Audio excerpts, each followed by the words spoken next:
Alright, hi Year 11s, this is Mr. Lim here, and this is the 9th and final video on intermolecular forces, about the intermolecular forces and physical properties. So let's get started. Right, so we're going to be looking at physical properties of boiling and melting point, vapor pressure, and evaporation rates as well, and how we can use the sum of intermolecular forces to work out which one's going to be larger or smaller, and in terms of like how to answer questions about explaining why certain things occur. All right, so let's get started. Okay, so let's have a look. So changes of state. So boiling and melting point is the temperature at which a substance will change state. We knew that. It's dependent on the strength of attraction between particles. Okay, so if you're looking at ionic and covalent bonding, remember that the ionic bonding is very, very strong. There's a strong attraction between the positive and negative ions, and therefore it requires a lot of energy to break the bonds, right? However, if we talk about covalent molecular bonding, we remember that it has weak covalent molecular bonding, and so the strength of attraction is weak, and so therefore it will have a low melting boiling point, and not a lot of energy will be required to break the bonds between them. All right. Just remember that whilst we talk about covalent bonds, and we might use the word strong or stronger and things like that, the covalent bonds, the intermolecular forces for covalent molecular substances is going to be very low compared to other things, right? And also remember that when we talk about covalent bonding,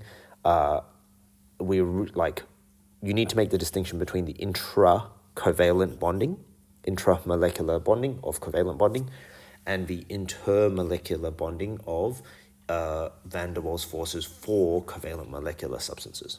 Right, so remembering that they are different things, inter and intra. Right, but between two covalent substances, it would depend on the strength of the sum of intermolecular forces. So that's what we talked about last video. It's all based on the sum of intermolecular forces, not one individual one, unless it's only got one van der Waals force, right? But the idea is that they all contribute to the sum of intermolecular forces. And so the greater the sum of intermolecular forces, the greater the melting boiling point. And then you must always refer to the energy required to break the interactions of the bonds between the particles. Okay, so when we talk about these things, we identify, if we are talking about two covalent molecular substances, right, we identify the relative sum of intermolecular forces and which one has more or less. Then we can make inferences to the energy required. All right, alternatively, if you're given the amount of energy required via a temperature, we can make inferences about the sum of intermolecular forces as well. All right, so that's changes in state, boiling and melting. All right, vapor pressure is next. So vapor pressure is the pressure exerted on the walls of a sealed container by gaseous particles in the container which have been formed by evaporation of liquid substances. So we haven't done gases yet, but the idea is that in a container, if you have a liquid in there, some of it is going to evaporate, right? And some of it is going to condense. When you get to a certain point, the evaporation and condensation rate will become equal, right? And the idea is that all of those gases, remember gases are flying around inside this container, right? Those gases will bump along the walls and bounce off, right?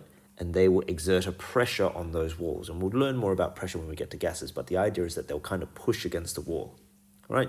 Now, the more push against the wall is the more pressure. Now, you can increase the pressure, like if you think about how to inflate a balloon, you increase the pressure by, or a basketball or something, you increase the pressure by forcing more gas particles in there. More gas particles will collide against the inside of the ball of the container and increase that pressure, all right?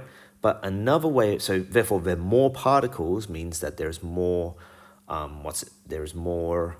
pressure on the inside of that particular container, all right? And so therefore, the pressure above the liquid the pressure exerted is related to the number of particles of vapor above the liquid, okay? And how many particles are in the vapor state is dependent on the evaporation rate. Okay, so if this evaporation rate is quite high, you're going to have lots and lots and lots and lots and lots of these little gaseous particles, right? But if you've got a different substance and the evaporation rate is quite low, the evaporation rate is quite low, you might have much less of those particles, right? And much less of those particles will exert a lower pressure on the container, right? So effectively then you can say that as you increase the sum of intermolecular forces, this leads to a decrease in the vapor pressure. Or alternatively, substances with a greater sum of intermolecular forces have a lower vapor pressure. Okay? Okay, then we go to evaporation rate. Okay, so the rate of evaporation then is dependent on the strength of attraction between the particles. For covalent molecular substances, that means the strength of sum of intermolecular forces. Okay, so how much evaporates depends on how strong that attraction is, holding those molecules to each other in the liquid form. If that attraction is not very strong, then more of it will evaporate. If that attraction is very strong, then less of it will evaporate. Okay, so the stronger the sum of intermolecular forces, the lower the evaporation rate, the lower the number of particles in vapor state, and therefore the lower the vapor pressure. That's what we were talking about there. If you increase the sum of intermolecular forces, you lower the vapor pressure. But the idea is that you need to talk about, if you're talking about evaporation rate and vapor pressure, you need to talk about the strength of bonds holding those particles together, all right, and then limiting or increasing the number of particles that can be in vapor state then. All right, so it's about how the strength of attraction holding those things in, determining how many can go into the gaseous state. Okay, so if we're looking at these two here, all right, and we know that this has lots of particles, and we know that this one has few particles, we would say that this one here requires more energy to evaporate, which means that this one here has the higher sum of intermolecular forces. Okay, because it takes more energy, and so therefore fewer of them have enough energy to go and evaporate. Okay, so let's move on. So the change of state, right? And this is an important idea. The change of state from liquid to gas is an endothermic process, so the surroundings of the systems will cool when evaporation occurs, right? So the rate of that cooling due to evaporation is another way to measure the strength of intermolecular forces. So if you want to find out what's the strength of intermolecular forces, you can get these things to evaporate. If you can kind of make those as consistent as possible, the rate of those cooling, the faster the cooling represents the faster the evaporation, representing a weaker sum of intermolecular forces, right? So a common one here is that if you get a thermometer, all right, a thermometer, and you cover it with a piece of paper or something soaked in substance A, and then you do another thermometer soaked in substance B, okay, and then you track their temperature over time, right? If you see that this occurs, okay, we would say that which one has the faster rate of cooling, okay? The blue one has a faster rate of cooling because it cooled down to a very low temperature faster, right? If it has a faster rate of cooling, it means that evaporation occurring at faster rate. And if the evaporation is cooling at a faster rate, that means it has a weaker sum of intermolecular force, right? And so it can be useful as a way to identify which one is substance A, which one is substance B, if you don't know which one's which, but then you need to do a test to work out which one is which, all right? So that's evaporation cooling as well, okay? So let's go through a couple of examples about how to explain these things, okay? So this is the final video, and so this is the culmination of all of the ideas that we have dealt with, okay? So we need to make sure that we have an idea about how to use what we've learned to identify various things, and then we can go all the way to working out how they affect their physical properties. So let's have a look at the first one, CH4 and H2O boiling point, all right? So the idea is that you would need to use your understanding of polar molecules and polar bonds and shapes of molecules to identify if CH4 and H2O are polar molecules or not, right? So CH4, we might do the electron dot diagram, and we might reach to the point where it's going to be this, which we know is tetrahedral. And then from that we can infer that this is going to be non-polar. Number one, because it's got polar bonds, but they're in a symmetrical shape. But the idea is also that all hydrocarbons are non-polar, right? So we can identify that it is non-polar. If we can identify that it's non-polar, it will have dispersion forces only, right? And we can say that those dispersion forces, well, because this is a relatively small molecule, they're going to be a small amount of dispersion forces, right? But if we look at H2O, okay, it's going to be this structure here. We know that it's V-shaped and bent, and that means we know that it is polar, right? We can also then work out that it's going to have, we always know that it has dispersion forces. It's going to have dipole-dipole forces because it's polar. And we should know that it's going to have hydrogen bonding because it's got a H bonded to an O. All right? So it's going to have hydrogen bonding with itself. Okay? And we can also identify that the dispersion forces for this one are also small. So because these two molecules are small, they're going to have small dispersion forces, but then the water is going to have dipole-dipole and hydrogen bonding. So we can talk about the sum of intermolecular forces is small, and the sum of intermolecular forces is larger due to equal dispersion forces, but presence of dipole-dipole and hydrogen bonding. So effectively, you need to be able to look at the two formulas, work out their structures, work out their polar and non-polar, and then work out their sum of intermolecular forces relating to each other, identifying one is larger than the other. All right? So then, right, once you've worked out the sum of intermolecular forces as the sum of intermolecular forces of CH4 is less than the sum of intermolecular forces of H2O, then from that we can start saying, okay, well then H2O will require more energy to boil / break the intermolecular forces between molecules.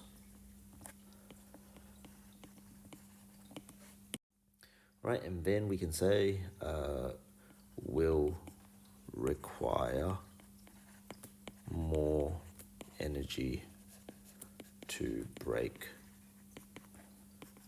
the bonds between particles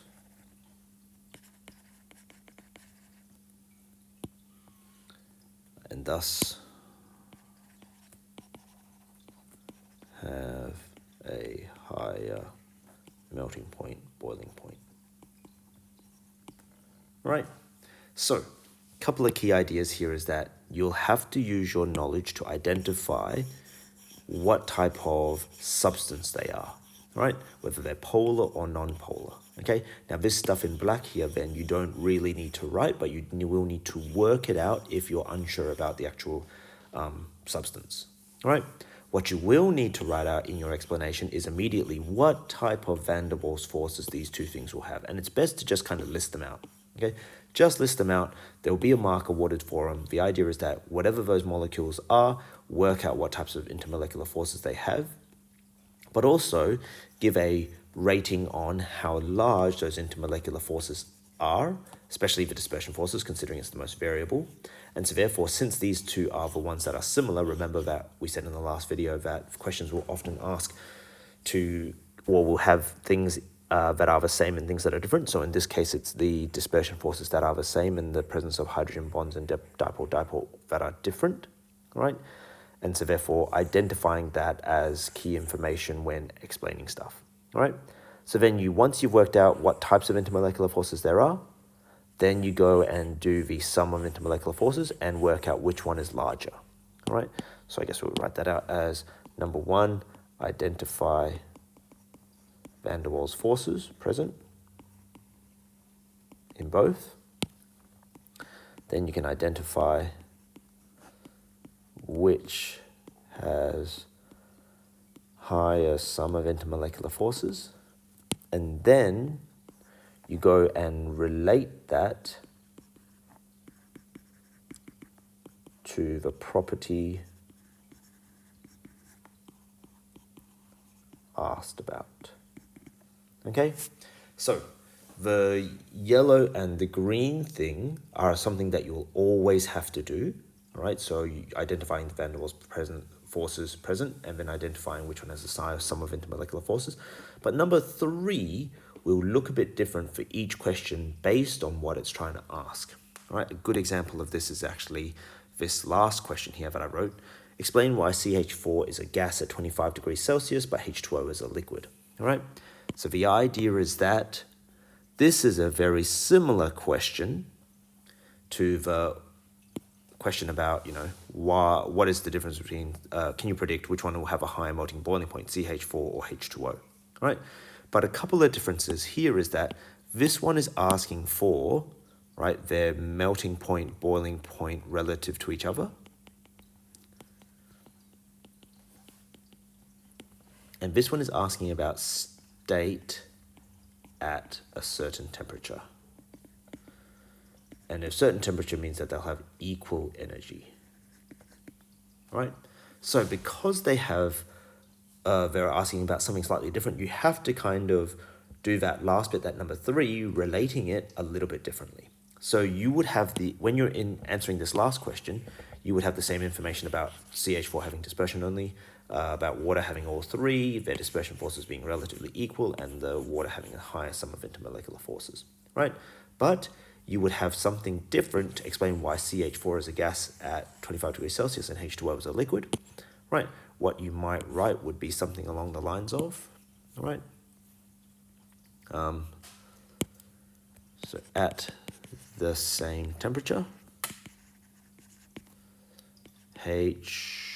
let's do CH4 has sufficient energy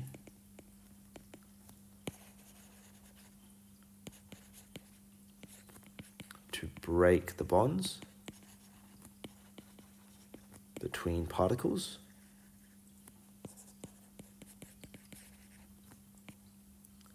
turning into a gas. But water does not have sufficient energy to break the stronger sum of intermolecular forces between particles. Okay? And so the idea is that this last bit will be a little bit different for each question type, even though you're comparing the exact same two things, all right? Which is why it's important to read the question and identify what it's asking you and how best to word it so that you're addressing the question and not just writing what you think the question is asking, all right? So let's have a look at a few more examples, and let's go do propane and hexane on boiling point, okay? So propane and hexane, okay? So let's move this one here. Propane and hexane, C3H8 and C6H14, all right? So again, we can work out their shapes, okay? And so these ones are hydrocarbons, so these are tetrahedral around the carbon, but just in a kind of linear form. So the idea is that this one will have dispersion only, but so will this, this will have dispersion only. Now, do we say that they have the same melting boiling points then because they only have dispersion only? No, because this dispersion is going to be small, and this is dispersion, or at least smaller, and this one is going to be larger. All right, so the dispersion forces for the hexane is going to be much larger than the dispersion forces for the propane. Okay, so because this, then we can talk about the sum of intermolecular forces. Remember this one here. It's all made up of one type of bonding, right? But it just happens to be larger for one of those substances, okay? So number one, we've identified the types of intermolecular forces present. So now we're going to say that the sum of intermolecular forces is larger for hexane, right? Because we've identified that they both have dispersion, but hexane has larger dispersion forces because it has more electrons. So the sum of intermolecular forces is larger. And if we were asked about predicting which one has a high melting boiling point and why, then you would say, okay, well then the hexane has a larger melting point due to greater sum of intermolecular forces, of which they both have only dispersion forces. But you've already said that the dispersion forces is larger than in the hexane than in the propane, right? So that's the idea, that you have to identify what van der Waals forces they have, their sum of intermolecular forces, which is larger, and then writing an explanation. Who can see what's wrong with this explanation so far? Doesn't have information about the energy, right? So what's this? We're going to need to say that hexane will require more energy to break bonds between particles. Right? Okay, so lastly, let's do methanol and ethanol because we're running over time already here. Okay, so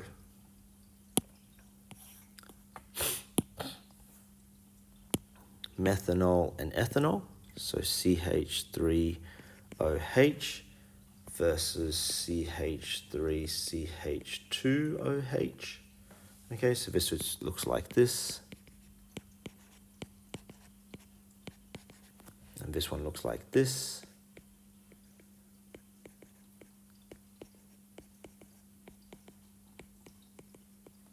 Okay, so those two substances are those. Okay, so we're using our knowledge of intermolecular forces to say that, okay, well then I can see that they're both kind of hydrocarbons with an OH on it, right?